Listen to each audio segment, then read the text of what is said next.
عزوجل تسهیل کرده. تسهیل کرده. مثل شما چیزی که نمیدونید متنجسه یا طاهره، خدا تسهیل کرده. چون نمیدونید پس میشه طاهر؟ نه، اگه متنجسه واقعا متنجسه، اما خدا بر شما تسهیل کرده. در سوق مسلمین، در ید مسلم خدا تسهیل کرده بر بندگانش.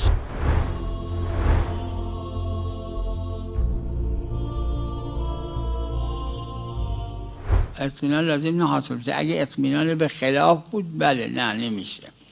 یعنی از یک تو سوق مسلمین از یک مسلمون غیر ملتزم چیزی میخره، اما اطمینان داره که این دزدی کرده این را مثلا، اون اشکال داره، یعنی جایز نیست. تا اطمینان به خلاف نباشه، حتی و علاوه ظن به خلاف، یعنی گمان به خلاف، یعنی 60% 70% باشه، باز اشکال. خدا تسهیل کرده.